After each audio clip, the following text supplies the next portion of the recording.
In a world that was in total destruction, a group of people stood against a towering dragon, who looked at mortals like them as foolish weaklings. Dazir explained that shadow worlds represent the worst calamities humans have ever faced, steadily shrouding the world in black fog. No one knows what's inside this fog, but what they are certain of is that no living creature can survive in the land it taints, and the only way to save the world is to conquer the shadow world before the fog claims everything. Dazir declared that he would slay the dragon, Boromir Napolitan, to bring an end to their suffering. Napolitan gathered energy in his mouth and blasted it towards Dazir's group. One of his allies prepared to block it, but the energy blast vanished because of Dazir's magic. Napolitan was surprised, but he immediately prepared a stronger spell. However, Dazir managed to cancel it again, and he told his allies that he had sealed every draconian spell, giving them the signal to attack. Napolitan was enraged that measly humans were trying to stand against him, and he attacked with his tail.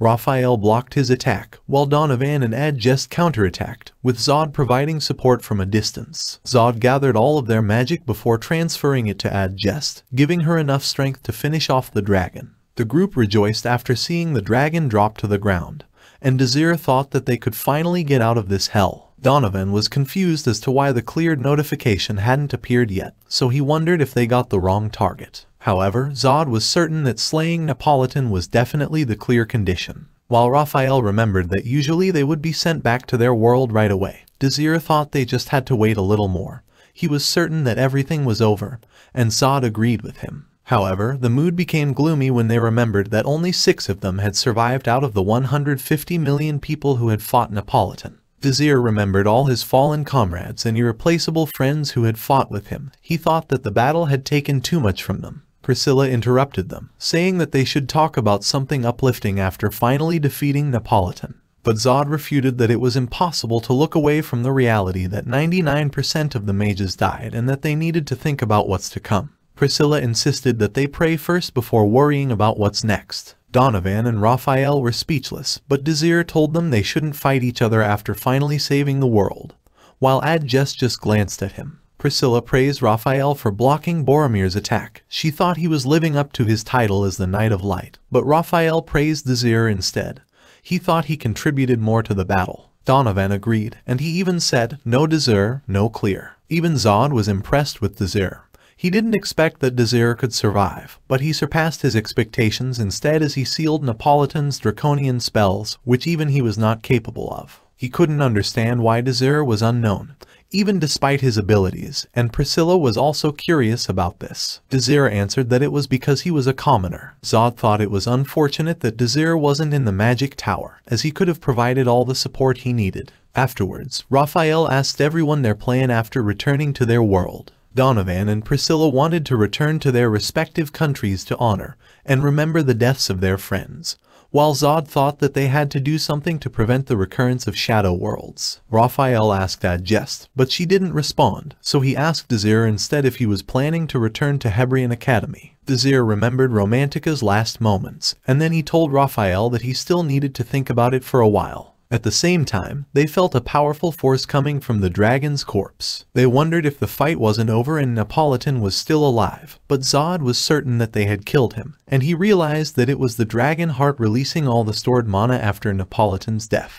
Raphael was upset that Zod hadn't realized this before the fight, but it was the first time in history that humans had defeated a dragon, so no one could really predict the situation. Zod had set up a barrier to try and protect themselves from the explosion. Dazir wanted to help, but he couldn't do anything with the pure magic power coming from the dragon heart, and they could only feel regret while waiting for their end. Dazir looked back at his fallen friends and comrades one last time, wondering if it was really the end. However, he woke up, seeing the reflection of his younger self in the glass window. His attention was caught by the sound of applause, and he was dumbfounded when he saw Professor Bridget addressing the students. She informed the students that they would be taking a test, and only the top 600 would be admitted to the academy. The students were surprised, but it turned to worry when they heard that clearing a shadow world would be the test, while Dazir had already predicted it. Seeing the afraid students, Professor Bridget explained that the shadow world was just artificially made for the test, and they would be supported by their seniors. Dazir still couldn't understand what was going on, and he left right after Bridget had given the signal for the start of the exam for the year 3613.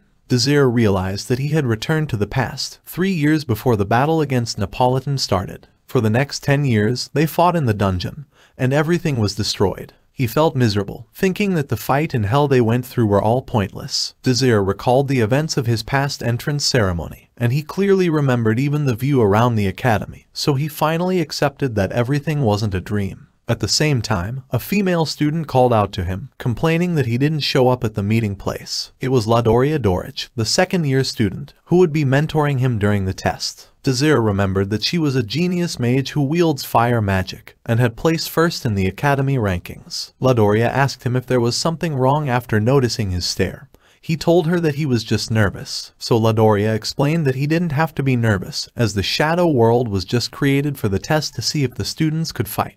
Ladoria was surprised when she saw that Desire was a commoner. Desire thought that it wasn't a problem for enrollment, but Ladoria looked a little disappointed at the thought that he would be in the beta class even if he passed the test. It was revealed that the academy has discriminatory practices, putting the nobles in the alpha class, and the commoners in the beta class. And despite having talents, commoners couldn't receive a proper education. But Ladoria thought he wouldn't be able to enroll if he didn't pass the test anyway. Ladoria was surprised that the grand facility didn't shock Desire.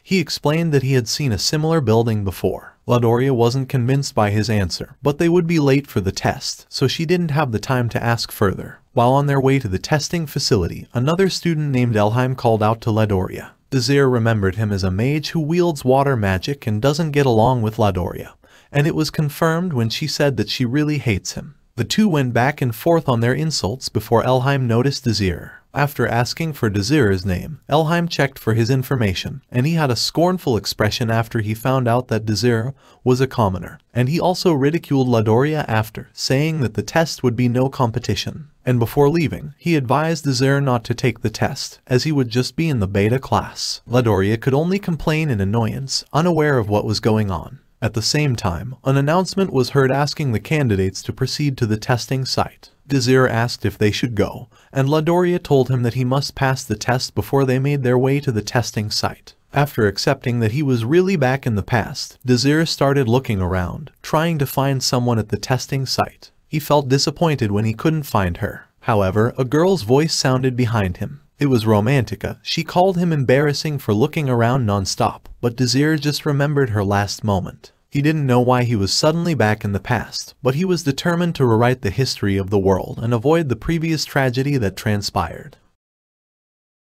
Thank you all for watching. Don't forget to drop a like if you enjoy this video, and please subscribe so you won't miss the next part. And just comment down any anime you want to see in this channel.